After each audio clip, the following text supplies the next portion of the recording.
Bonjour, bienvenue pour cette nouvelle vidéo. Aujourd'hui, on va se demander si on prend bien le temps, à chaque fois qu'on prend une décision, d'anticiper un peu les conséquences.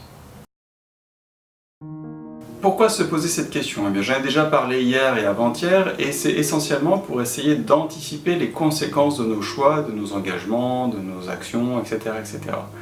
Pourquoi les anticiper?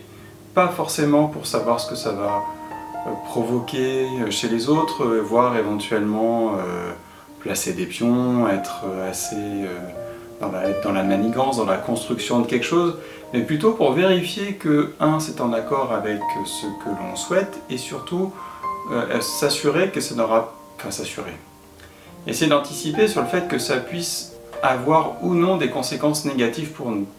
Parce que finalement, agir dans l'intelligence, c'est agir en nous orientant vers la satisfaction de nos besoins, tout en vérifiant que c'est vraiment dans notre respect, dans le respect des autres, et qu'on va vraiment vers cette satisfaction des besoins.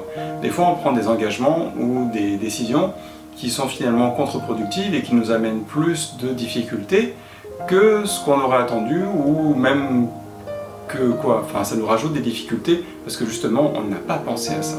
Dans les conséquences fâcheuses, il y a parfois des engagements que l'on prend sous la pression, les peurs, etc.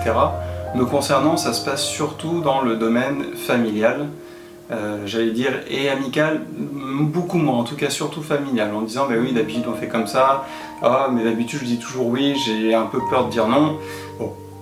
Ou l'inverse d'ailleurs, je dis toujours non, enfin bon, bref. Et souvent ça peut amener dans des situations où en fait j'avais pas envie d'y être, j'avais pas envie d'être dans cette situation-là, et pourtant je me suis engagé. Et là c'est plutôt une question qui renvoie au respect de soi, au respect de ses besoins, qu'autre chose. Du coup, aujourd'hui, la question est de savoir si, effectivement, nous prenons le temps ou pas d'anticiper les conséquences, j'allais dire les conséquences de premier ordre, les premières conséquences, pour vérifier qu'au moins celles-ci, celles qu'on arrive à anticiper de là où on est avec notre regard, notre recul, etc., elles seront bonnes, en tout cas majoritairement bonnes pour nous et respectueuses des autres.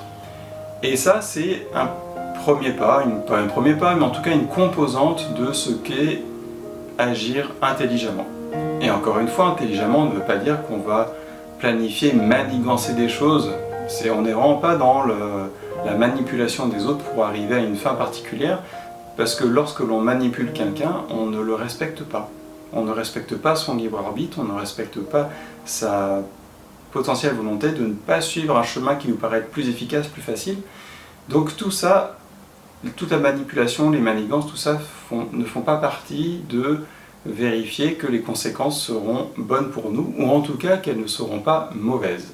Je n'en dis pas plus pour aujourd'hui, parce que comme je l'ai dit dans les jours précédents, c'est déjà un regard que j'ai, et du coup j'ai du mal à trouver quoi dire de particulier pour accompagner à la réponse de la question du jour. Et en tout cas sur toute cette semaine, je pense que ça va être un petit peu ce même genre de choses. Quoi qu'il en soit, merci d'avoir regardé cette vidéo et je vous souhaite une très belle journée. À demain!